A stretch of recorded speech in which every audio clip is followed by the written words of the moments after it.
So you know the ones when you're listening to a song that you really like and you're like, that's my tune. That's my tune. Hey, this is Jojo B and this is episode 36 of That's My Tune, the podcast providing song reviews and interviews. On Tuesday, I interview Lucini regarding his song Body Down. Okay, I'll stop now. Today is a bonus episode. Woohoo! I thought I'd be nice. Today I'll be interviewing Amoge regarding her song Too Late. Ooh, too late about what? Well, you'll find out after the song is played. So sit back, relax, and I'll be back afterwards talking to the lady herself about the song and a whole lot more. I'll be back. So everybody, I'd like to introduce you to Amoge. Woo!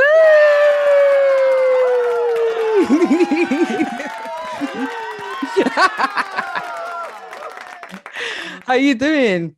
I'm good, I'm really, really good. How are you? Cool. Yeah, I'm good, man. I'm blessed. Yeah. So we're gonna get into it. So you just dropped the single called Too Late, and I'd like to know, and I'm sure everybody like to know, what inspired you to write the song. So talk to me. Yeah. Funny enough, I've had quite a few DMs about what inspired it. But yeah, I know people are kind of fishing for some deeper information. Right. But what inspired me? Well, to give a backstory, the beat, right? Yeah. So I made the beat like 2014. Wow.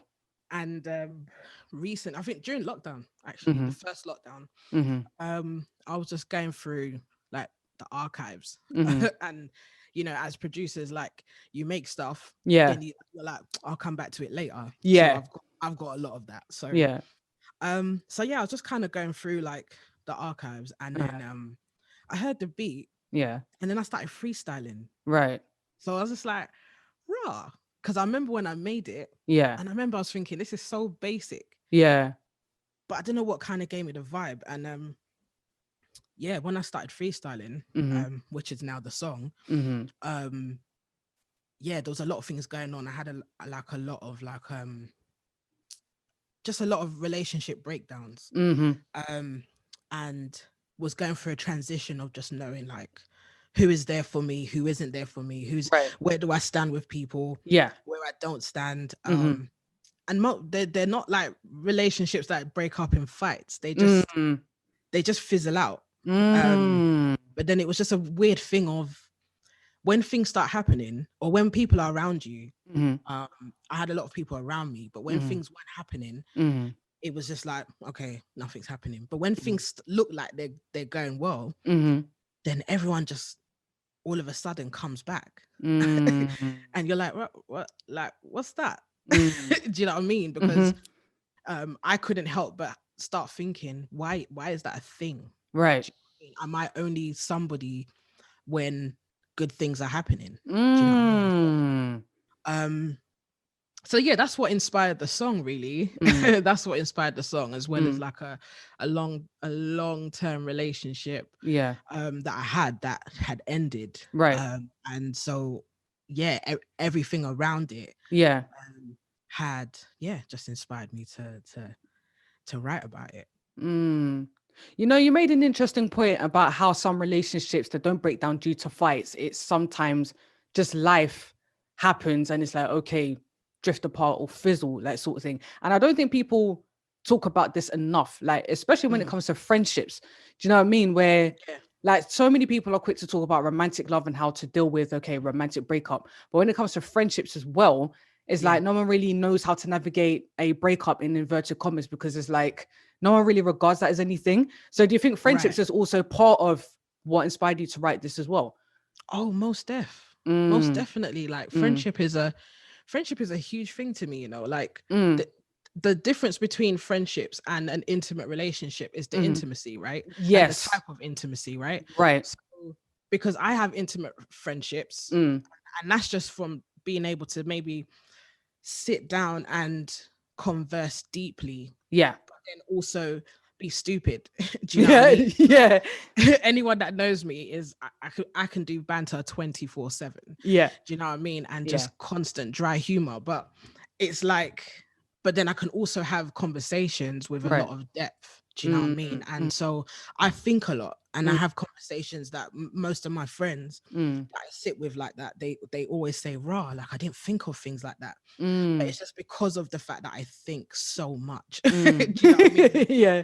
And constantly breaking down things as much as it can be broken down. So yeah, I think people overlook friendships as, yes, I guess with I think people overlook friendship as a intimate, or something that you can have intimately. Do you know what I mean?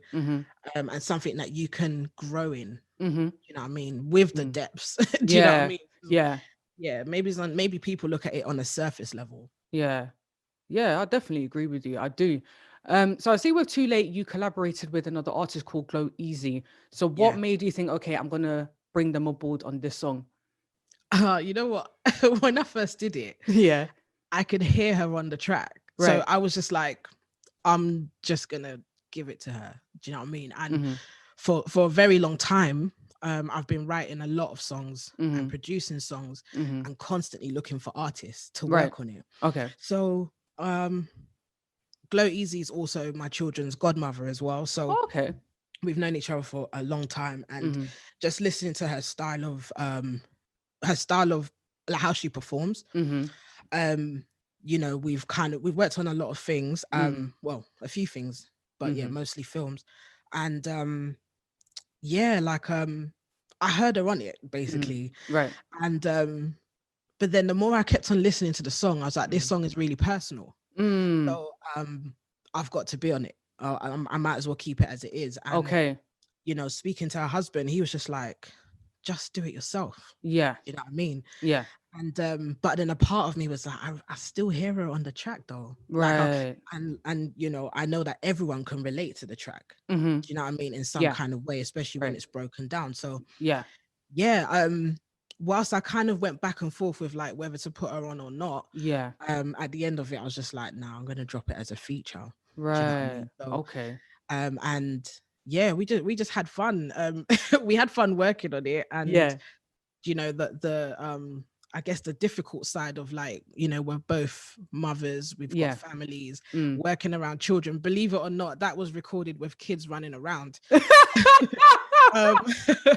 It's mad out here, man. Like just kids running around and noise, and having to be like, all right, guys, can you just stay upstairs for like 10 minutes? Do you know what I mean? And then it's just like, rah, I thought I could get this done in 10 minutes, but maybe it's taking a little bit longer. All right, let me do my vocal warm-up for now. Then let me do this. And it's just like, it is so chaotic. Do you know what I mean? But we finally got there, you know. Wow. Sorry, I'm thinking about it now, and I'm just like, yo. No, it's cool. It's cool. You know what? We'll touch on the children bit in a moment. I just wanted to also ask about, so you decided to go for like an Afrobeat type sound. What made you decide for that kind of genre? Oh my gosh, I make Afrobeats in my sleep, and like it's for me, I'm Nigerian, so Afrobeat is like dear to my heart. Like I feel it in my soul. But it's more so old school. Like I like hip life, high life, just old school. Like I'm Igbo, and I guess my mother sound is a genre called Ogene. And that's just something I feel in my soul. Do you know what I mean? So making Afrobeats, I really feel it. And yeah, I guess I connect with it. And yeah, like I said, like, because I'd made the beat in 2014, around that period, I was making Afrobeats. Like Afrobeats was coming out of my ears. You know, so yeah, and so I just decided to kind of like stay with that flow. That's it really. All right. So let's come back to the children point. So how do you balance being a mother and having children and the whole music thing? Honestly, I don't even know. I actually don't even know. I don't know how I do it. When my kids were younger, you know, when I think of it now, because at the time I was just kind of like, I had a lot more work. And I guess an exclusive for That's My Tune. Like I was married to someone that is in music, right, and a lot of everything was around like gospel. yeah, okay, And we had a lot of clients, like we had a lot of clients that we were working with. right, So with the children being younger, we kind of found like a pace, but that was us working together. Right. And as they've gotten older, this is just their life. So Right. because it's their life, it's, I think with time and Yeah. reflecting back on how things were, Yeah. they're used to it. You know, Okay. they just know that, okay, mum's recording. Yeah. Do you know what I mean? Is either Yeah. you're gonna stay downstairs and be quiet, or Yeah. they just know the cue, basically. Right. Okay. And yeah, the balance. I mean, as much as I say I don't know, I'm actually being dead honest. I have no clue. Right. I mean, yeah, because they're so used to it. Yeah. They just know what to do. There are times where it's peak. Like I'd like to be able to just roll up out my bed, Yeah, and put down an idea. Do you know what I mean? But Yeah. then there's times where my best ideas come when I'm in the middle of making dinner. right. Or I'm shattered and I know Yeah. I need to go bed, Yeah. but I'm up all night, and then I've got to serve the next day. Do you know what I mean? As mum, Yeah. and just being like mash up. Do you know what I mean? So and then the other side of, like, you know, I might have a good idea, I'm about to put it down because I thought I had time, and Yeah. then suddenly Yeah. the kids need something. Do you know Right. what I mean? Yeah, It could be anything ridiculous, like I fell down the stairs and broke my foot, or it always ends up being something so extreme, or something that needs my attention. So it's just like, I've got to plan my time. So in this time where I am a single parent, Right. where my kids go on the weekend, that's the time that I use to just kind of catch up on stuff. But again, with them being older, I'm able to kind of like flow a bit better with my workflow. So yeah, man. Okay. So what was it like being married to a fellow creative in the music industry? Wait, do you know what? It was good. Yeah. And it has it's bittersweet. That's the best way. Okay. Bittersweet, because for me, I didn't grow up on gospel music. Okay. And I love my R&B. Yeah. I love my hip hop. Do you know what I mean? And he was very much groomed in church. So we had our clashes on sound. We had our clashes on inspiration. Yeah. So being married to a fellow creative or someone in music, like I said, it was bittersweet, because we had our clashes based on our inspiration, our individual inspirations, and the fact that there was a blueprint for the direction we were going in. And then as we had a family and had children, it was then balancing whose work time was more of a priority. And yeah, trust me, man. So it's like a lot of the time I just took the back seat. And it was a lot easier to do that as well, because I'm mum. So it's like, mummy's supposed to focus on the kids, mummy's supposed to look after the husband. So and then a lot of people used to say to me, you got to support your husband, you got to support him. And then you got the other side of him being, I guess, advanced in what he does. Right. So it's like, it made sense to kind of just allow him to push what he was doing, right? You know what I mean, and work on what he was doing. So that for me is where I kind of took a backseat. I mean, the good side of it is that there were times where we would just vibe off of each other. Right. You know what I mean? Like, let's bring both of our, you know, creative perspectives together and, you know, and do this, you know.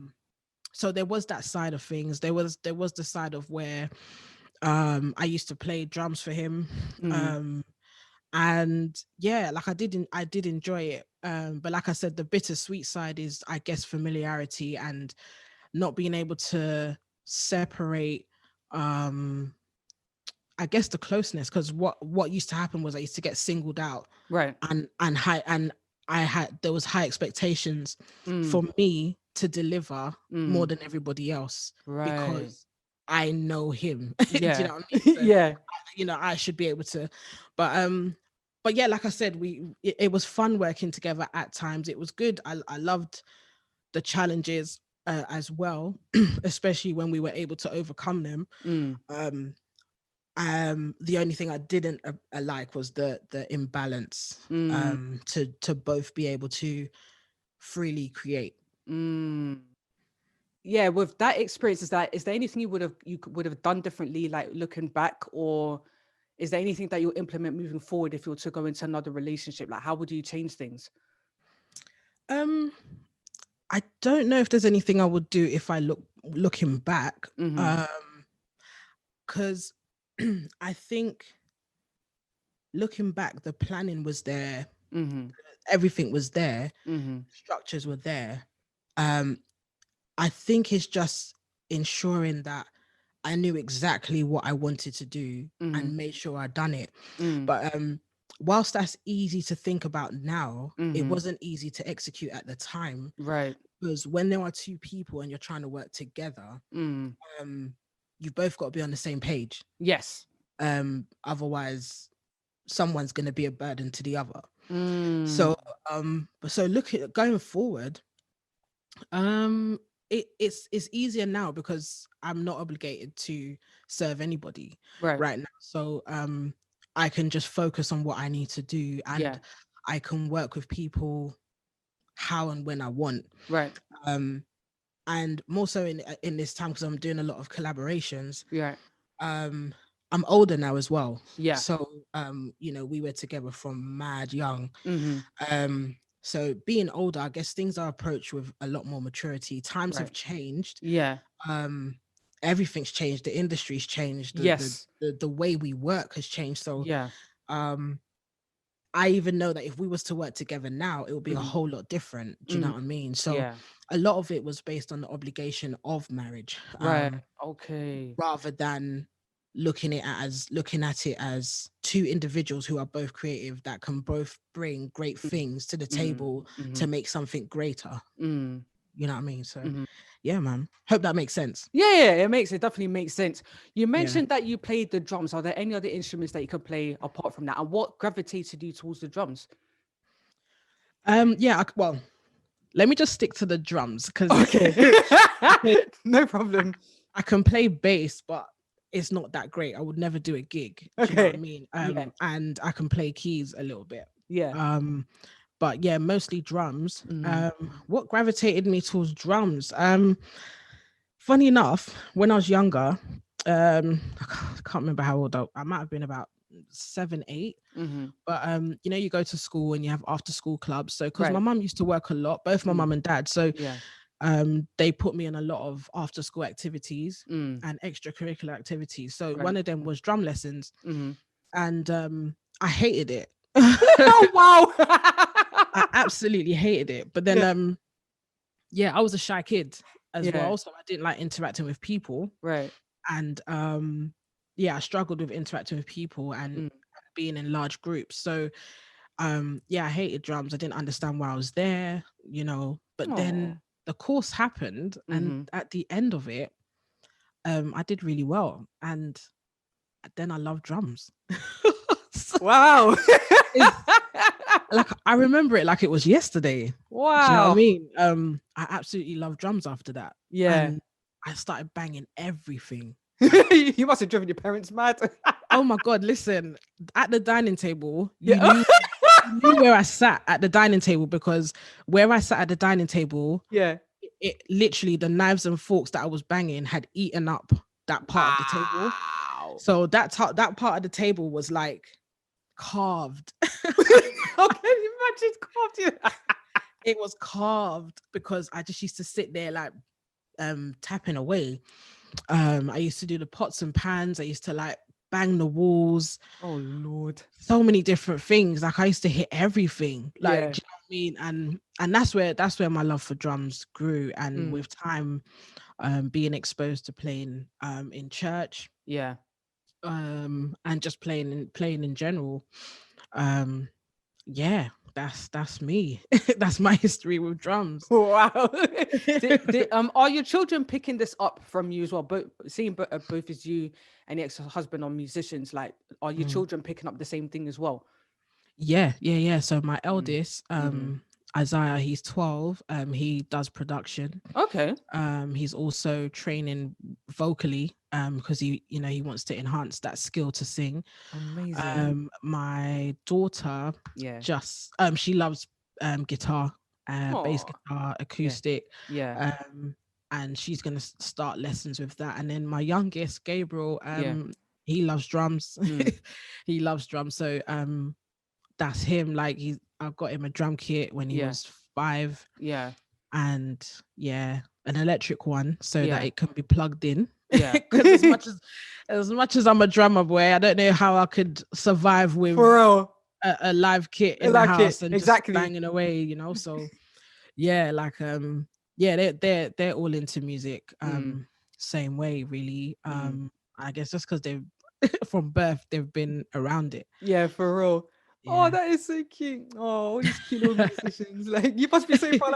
Yes, my little children, yes. Do you know what? Yeah, funny enough, I'm not that parent that's like, you have to be musicians or have to be musically inclined. Do you know what I mean? Like, I wanted my firstborn to be an astronaut, and I still kind of want that. Do you know what I mean? Astronaut? Why an astronaut? I know. I know it's so extreme, but trust me, I don't know what it is. Or I want someone to be a scientist. Do you know what I mean? Yeah. But they love music. Yeah. They love listening to music. They love making music. Yeah. I think my daughter's more of a consumer. Right. It's not something. I mean, I look at certain things and I'm like, rah. Like, when I heard my firstborn sing, I was like, rah. Like, wait, what? Now, are you my child? Like, where did this come from? Where did that come from? Like, when did you start wanting to sit? Like, what? Yeah. And I was shocked. Do you know what I mean? And I was emotional as well. And I was just like, oh, I'm getting old, isn't it? Like, do you know what I mean? But no, he's really good. He's really good. And I was just like, yeah, you better go ask your dad to train you, boy. Yeah. So I can make this mullah. Let's cash in, yo. You are hilarious. But yeah, that's that. Yo, that's hilarious. We're not going to play with these little gifts, man. Oh, not at all. Not at all. I trust that you would definitely make something out of it. Even if whether it's something they want to do full-time or on the side, I know that you and their dad would definitely teach them how to navigate the industry and all the rest of it. Yeah, it's very important. Most def. It's very important. Are there any new projects you're going to drop this year? Yeah, I've got quite a few, actually. Yeah, I got quite a few. That's what's keeping me on my toes right now. So the grind is on, you know. I kind of went through a phase where it's just like, am I too old now? Do you know what I mean? I was just like, what does that even mean? Like, yeah. What does that mean? So I guess I'm starting now. Do you know what I mean? With everything I've been doing for so long, now's the time to kind of get it out. So yeah. Oh, I'm looking forward to it, man. I'm looking forward to the new stuff you'll be releasing soon enough. But so where can we find you on socials? I'm on Instagram, Amoge, AMOGE __. That's really about it, really. I don't use Facebook. And that's the end of the episode. Thank you so much for your time, Amoge. If you'd like more information about the podcast, you can go on linktr.ee/TMT_podcast. Thank you for having me, man. YouTube, no problem. And if you'd like to email, it's thatsmytunepodcast@gmail.com. Next Tuesday, I'll be back with yet another episode. Don't forget to like, share, subscribe, and tell your people about this really cool podcast that talks about music all the time. Yeah. I'll be back. Have a great day and rest of the week. Ciao.